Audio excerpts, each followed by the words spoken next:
There are times when your students are going to have to work together, and as a first-year teacher, I hated that idea.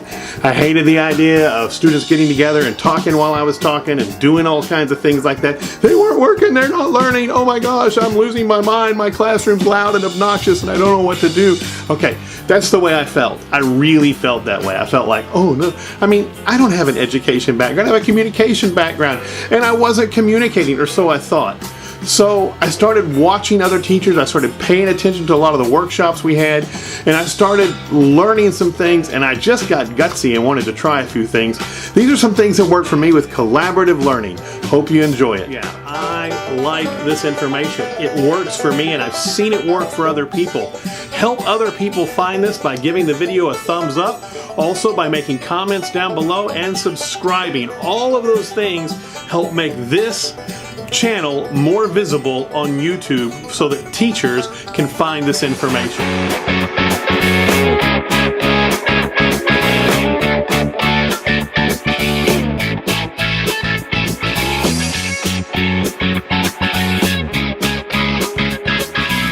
Let's talk about collaborative learning. It's something I've come to really like. Like I said before, I didn't always like collaborative learning.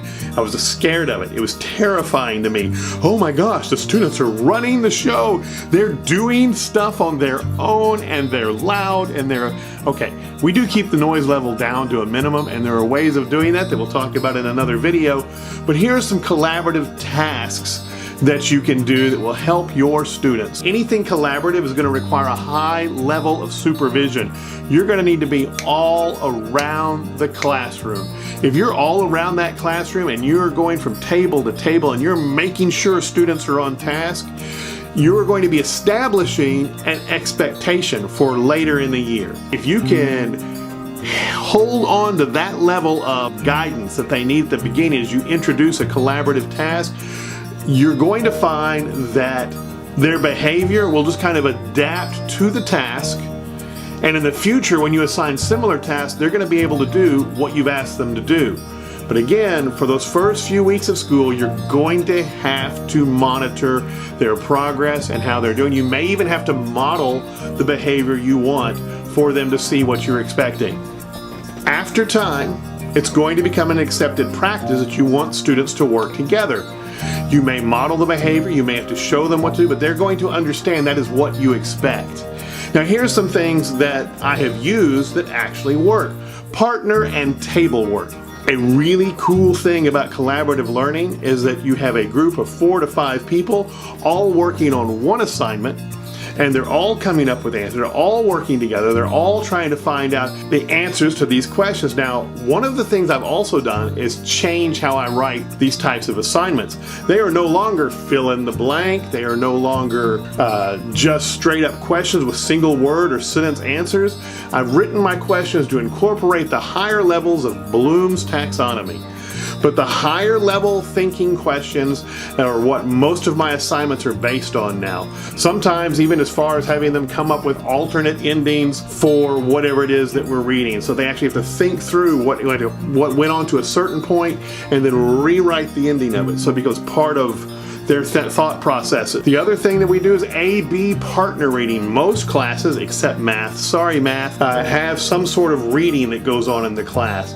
If you set it up and train your students to alternate paragraphs as they read. So you have 2 people sitting together, an A and a B person. A reads the first paragraph, B reads the second paragraph, A reads the third paragraph, B reads the fourth paragraph, and so on. They will read. Now, it gets a little confusing when you get to dialogue and you'll need to work all that out with your students. Those are details you can work out when you get there, but I think you're going to be pleasantly surprised to find out how well students will work together with guidance at the beginning. One of the other things I do collaboratively is, as a table, I have them come up with 5 test questions, and I show them how to structure questions for higher level thinking. And I show them how to structure a multiple choice question so that it's not just about getting the right answer, but it's finding the most correct answer to fit the question. This accomplishes 2 things. One, they learn how standardized tests work, and they learn how good solid questions are written, even in multiple choice form.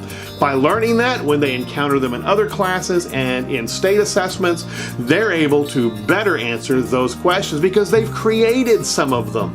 Give your students a chance to work collaboratively. It is amazing what can be done. And by the way, by the second half of the year, if you've worked collaboratively, your class will run so smoothly because your students will know what you expect, and they will probably enjoy learning a lot more than they did in the past when they were not exposed to this level of collaborative learning. I enjoy learning with you, I enjoy teaching with you, and together we can take over the world.